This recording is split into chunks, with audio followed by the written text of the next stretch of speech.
السلام علیکم، I am your teacher سر علی رضا۔ عزیز طلباء، ہم غزل نمبر 1 آج آخری شعر کی تشریح کریں گے اور 7 مشقی سوالات کے جوابات کریں گے۔ غزل ہے جو کہ لکھی ہوئی شاعر مولانا حسرت موہانی کی۔ سب سے پہلے ہم کرتے ہیں شعر نمبر 5 کی تشریح۔ پہنچ جائیں گے انتہا کو بھی حسرت جب اس راہ کی ابتدا ہو گئی ہے۔ یہ شعر غزل کا مقطع ہے جس میں شاعر اپنا تخلص استعمال کرتے ہوئے اپنے آپ سے مخاطب ہے کہ حسرت، ہم نے اپنے سفر کا آغاز کر دیا ہے، انشاءاللہ ہم اپنی منزل کو پا لیں گے۔ یعنی جب سفر شروع کر دیا جائے تو منزل مل ہی جاتی ہے۔ اس شعر کے 2 مفہوم بیان کیے جا سکتے ہیں، ایک سفر عشق کے لحاظ سے اور دوسرا تحریک آزادی یعنی سفر پاکستان کے لحاظ سے۔ پہلے لحاظ سے حسرت اپنے اس مقطع میں اپنے سفر عشق کی بات کرتے دکھائی دیتے ہیں کہ ہم نے عشق کے سفر کا آغاز کر دیا ہے۔ ہم سمجھتے ہیں کہ یقیناً عشق کی راہ پر چلنا کانٹوں پر چلنے کے مترادف ہے۔ اس راہ میں بہت سی رکاوٹیں اور بہت سی مشکلات ہیں، مگر جذبوں کی صداقت اور محبوب کے دیدار کی آرزو سے سوئے منزل گامزن رکھتی ہے۔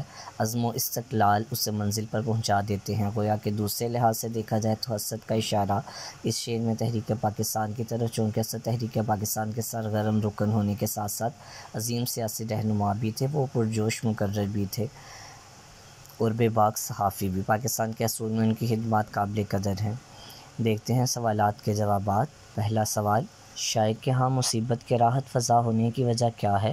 شاعر حسرت موہانی کہتے ہیں کہ مجھے اللہ تعالیٰ سے ملنے کی تمنا ہے۔ اس راہ میں کیسی ہی مشکلات کیوں نہ حائل آئیں، مجھے اپنی خواہش پوری کرنی ہے، اس لیے شاعر کو دنیا کی مصیبتیں راحت فضا معلوم ہوتی ہیں۔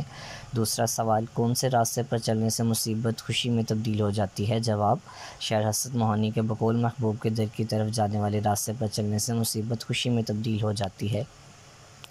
سوال نمبر 3، شاعر منزل مقصود پر پہنچنے کے لیے پر امید کیوں ہے؟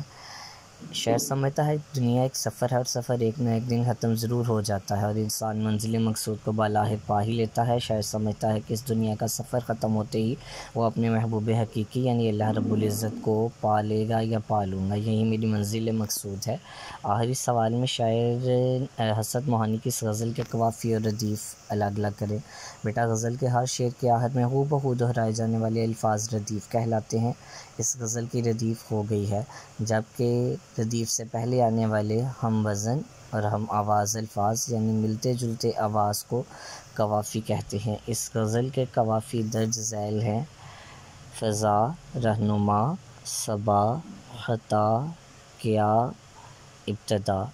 آپ نے دیکھا کہ اوپر ہم نے بیان کی ردیف، کوئی بھی غزل ہو اس کے آخر پر یعنی شعر کے دوسرے مصرعے میں آخر کے اوپر جو لفظ آئیں گے وہ ایک جیسے لفظ ہوں گے، اس کو ہم ردیف کہیں گے، اور جو ردیف سے پہلے آنے والے الفاظ ہوں گے وہ ہم وزن ہم آواز الفاظ ہوں گے، ان کو ہم قافیہ کہتے ہیں۔ جیسا کہ اس غزل کے اندر بھی ہم نے قافیہ لکھے ہوئے ہیں جو کہ اسکرین پر موجود ہیں، آپ اسی کو دیکھتے ہوئے باقی غزلوں کے بھی ردیف اور قافیہ الگ الگ کر کے لکھ سکتے ہیں اپنی کاپی پہ۔ اب ہم دیکھتے ہیں اس کا بک ورک۔ اس میں ہمارا پہلا سوال کثیر الانتخابی ہے یعنی درست جواب کا انتخاب، یہ آپ کے سامنے اسکرین پر موجود ہیں اور اس کے جوابات بھی لکھے ہوئے ہیں اور ساتھ نیچے اس کے دوسرے سوالات بھی۔ Thank you.